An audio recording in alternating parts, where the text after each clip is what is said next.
Graça e paz, meus amados irmãos, mais uma vez reunidos, agora para a nossa mensagem diária. Louvamos a Deus que Ele tem nos concedido a tecnologia e podemos chegar até os amados irmãos com a palavra de ânimo, vigor, coragem e esperança da parte do nosso Deus. Meus amados irmãos, nós hoje vamos dar continuidade na carta do apóstolo Paulo aos Colossenses, agora no seu capítulo 1, dos versos 18 ao verso 23, mas antes vamos ter uma breve oração, rogando ao nosso Deus por iluminação e entendimento da sua santa palavra. Oremos ao Senhor. Pai querido, Deus de amor, Deus de graça, bondade e misericórdia. Louvado seja o teu nome, Senhor, que nos permite, que nos dá o privilégio de ouvirmos a tua voz e sermos instruídos, nutridos, esperançados e animados pela tua palavra. Obrigado, Pai, por cada irmão, por cada irmã, por cada família. Louvado seja o teu nome, Senhor, que tem, ó Deus, nos concedido a cada dia o vislumbre, o privilégio de sermos instruídos, conduzidos por tua graça. Obrigado, Pai, assim que nós oramos, em nome de Cristo, nós já agradecemos. Amém. Meus amados irmãos, como bem falamos, a carta do apóstolo Paulo aos Colossenses, ele que não fundou essa igreja, ele que tem Epáfras, o seu conservo, como sendo o fundador dessa igreja, Epáfras preocupado, sobretudo, com falsos ensinos que permeavam essa igreja, sobretudo acerca da pessoa de Cristo e de sua obra. Ele escreve com o intuito de alertar os irmãos, sobretudo, para uma heresia acerca do agnosticismo, ou seja, negando o aspecto de divindade e, ao mesmo tempo, humanidade de Cristo. Nós vimos no início desta perícope, que vai do 13 até o 23, no capítulo 1, que primeiramente Cristo é Redentor.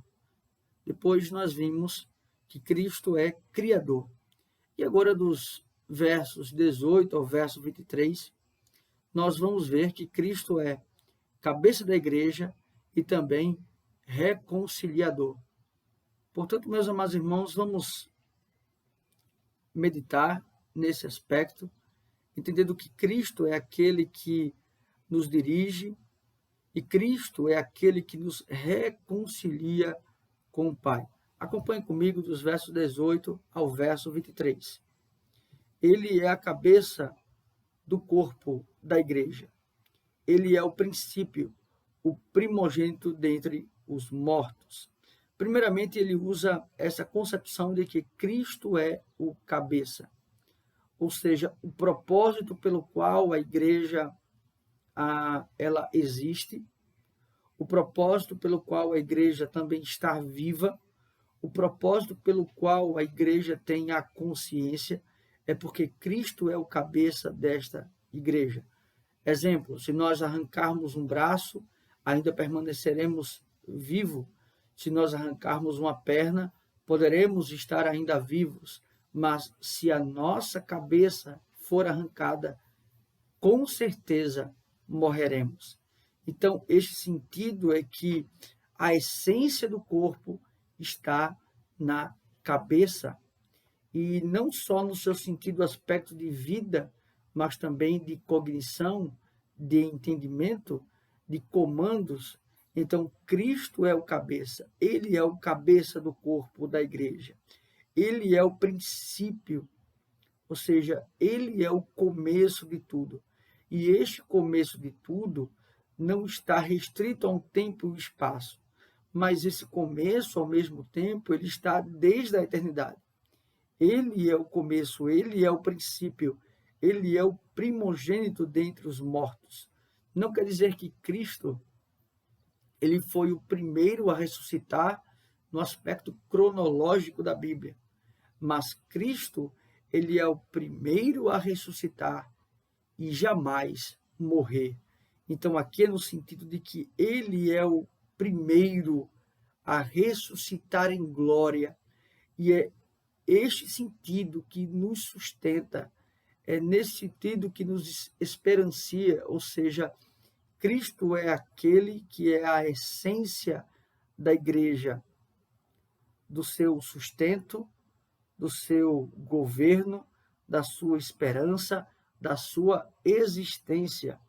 Ele é o primogênito dentre os mortos para, em todas as coisas, ter a primazia, ter a preeminência. Ou seja, tudo converge para Cristo. Tudo é para Cristo. Tudo é por meio de Cristo. Tudo é para a glória de Cristo.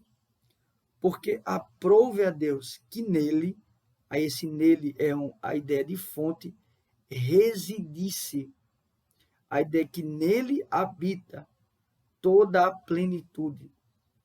Ou seja, tudo que ocorreu, tudo que foi tipificado, tudo que foi orientado, apontava para ele. E ele, então, é o ápice da revelação de Deus. Ele é o ápice do ser de Deus, no sentido de que ele revela plenamente a glória de Deus, a vontade de Deus, o ser de Deus, o propósito de Deus, a obra de Deus. Ele vai dizer, e que havendo feito, ou seja, a ideia de feitura, a paz pelo sangue da sua cruz, por meio dele, reconciliar-se consigo mesmo todas as coisas, quer sobre a terra, quer nos céus. Aqui, então, ele fala desse aspecto de Cristo ser a reconciliação, trazer a paz, porque antes éramos filhos da ira de Deus. Então, ele apaziguou, ele afastou a ira de Deus que era sobre nós, sobre toda a criação, havendo feito a paz pelo sangue da sua cruz, ou seja, pelo sangue inocente, pela expiação. E é nesse sentido que ele vai nos dizer, no verso 22, agora, porém, vos reconciliou no corpo da sua carne, mediante a sua morte, para apresentar-vos perante eles santos.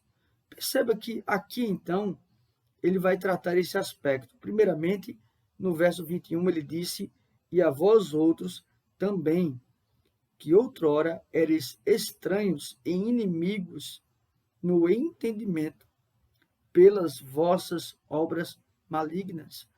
Ou seja, aqueles que viviam apenas pelas obras, esses estavam condenados. Mas aqui ele também está fazendo uma alusão aos gentios. Aqueles que então não eram povo de Deus, pela obra da cruz, se tornam povo de Deus, se tornam aceitos por Deus. E essas obras eram malignas. No verso 22, agora, porém, vos reconciliou no corpo da sua carne. A reconciliação teve um preço, o sacrifício de Cristo, mediante a sua morte, para apresentar-vos perante eles santos, inculpáveis e irrepreensíveis. Percebe que a exigência de Deus ela não muda. E a exigência de Deus ela é alta. Então, o homem continua precisando, carecendo se apresentar santo diante de Deus, perfeito diante de Deus, cumpridor da lei de Deus. Mas, pelo pecado original, ele é incapaz disso. Logo, ele necessita de um mediador. Logo, ele necessita de um salvador. Ele necessita de um redentor. E esse redentor é Cristo Jesus. No verso 23, ele nos diz, se é que permaneceis, ou seja, sendo que permaneceis. A permanência aqui é a ideia de firmeza, é a ideia de perseverança, é a concepção de não titubear mediante as circunstâncias, sendo que permaneceis na fé, alicerçados e firmes, não vos deixando afastar da esperança do Evangelho que ouvistes e que foi pregado a toda criatura debaixo do céu, e do qual eu, Paulo, me tornei ministro. Aqui então ele fala deste Evangelho, este Evangelho que tem Cristo como Criador, Cristo como Redentor, Cristo como Remidor, Cristo como cabeça da igreja, Cristo como reconciliador, Cristo como sendo o pagador, pois o seu próprio corpo, o seu próprio sangue foi derramado. Isto é a essência do Evangelho, o amor sacrificial de Deus, que entrega o seu próprio Filho para nos salvar e para reconciliar toda a criação. Meus amados irmãos, em momentos tão difíceis, em momentos tão adversos, seja por conta da pandemia, seja no aspecto político, ideológico, nós temos uma certeza, uma esperança, uma confiança. Cristo reina, está assentado no trono. Ele criou todas as coisas. Ele reconciliou todas as coisas juntamente com o Pai. E ele está à destra de Deus, intercedendo por cada um de nós. Que Deus assim nos abençoe, meus amados irmãos. Vamos orar, encerrando esse momento. Pai querido, Deus de amor, Deus de graça, bondade e misericórdia. Obrigado, ó Senhor, porque ouvimos a Tua voz e a Tua palavra. Obrigado, Senhor, porque podemos ser esperançados, ser firmados em Cristo Jesus, autor e consumador da nossa fé. Ó Pai, não nos deixe ser enganados, iludidos por falsas doutrinas, por falsos ensinos, por falsas filosofias. Que possamos sempre estar firmados no Teu Evangelho. O Evangelho da cruz, o Evangelho do sangue, o Evangelho da ressurreição, o Evangelho da glorificação, o Evangelho que está firmado naquele que está sentado no trono. Obrigado, Pai, é assim que nós oramos. Em nome de Cristo, nós já agradecemos. Amém. Que Deus assim os abençoe, meus amados irmãos.